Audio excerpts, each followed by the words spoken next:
The runtime of the new Superman movie has been revealed, and wow, the comparison with other DC movies is causing quite a buzz. Did James Gunn nail it, or is there not enough time to handle all that responsibility? Welcome back to Nerd Insights. I'm Arthur, and the time is almost here. The new Superman, directed by James Gunn, is already messing with fans' expectations, and now we've got an idea of how long we'll be sitting in the theater. But before I tell you, make sure you subscribe to the channel with notifications on. Here, we bring you quick and up-to-date info. My job is to keep you in the loop, but I can only do that if you're subscribed with me. Come be a part of this. It's awesome. Let me hit you with the runtime right away. 2 hours and 20 minutes. That's right, 140 minutes of action, emotion, and the huge pressure to kick off the new phase of the DC universe. The info came from insider Jeff Snyder in his newsletter, and although it's not yet an official confirmation from Warner, it's already got the crowd buzzing. We're talking about a movie that's 2 hours and 20 minutes long. Does that sound like a lot? Maybe. But when you think about the responsibility James Gunn is carrying, it might actually seem a bit short. For context, if this runtime holds up,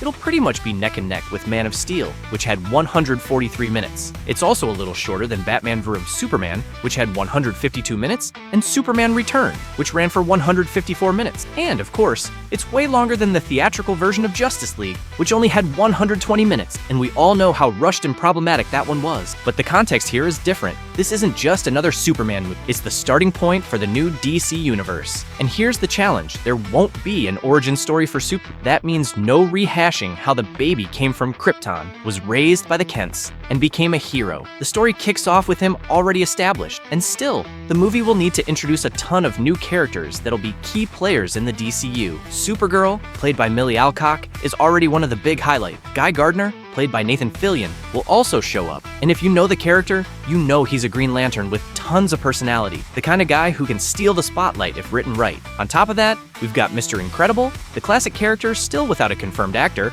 and the villain engineer, played by Maria Gabriela de Faria. And let's not forget about potential surprise cameos, which Gunn is known for throwing in. And the big question is, how do you fit all of this into 140 minutes without rushing or making it feel shallow? This movie not only has to introduce all these characters, but also set the tone for the new universe. Because, unlike previous DC, each of which had a different vibe, the goal here is to create a strong and consistent identity, kind of like what Marvel did back in the day. There's more Gunn's Superman has to please both hardcore comic fans and the casual audience. The fans want Easter eggs, hidden details, and loyalty to the source material. The general audience just wants straightforward entertainment, no complicated stuff. And all of this is happening under insane pressure. Behind the scenes, there's already speculation that if the movie fails at the box office, Warner might go through some major changes. We're not just talking about a director swap or calendar adjustments. Some people are betting that a flop could even lead to a sale or merger of the company, something on the scale of what happened with Fox and Disney. So beyond pleasing the audience, the movie carries the weight of influencing Warner Bros. Future. Still,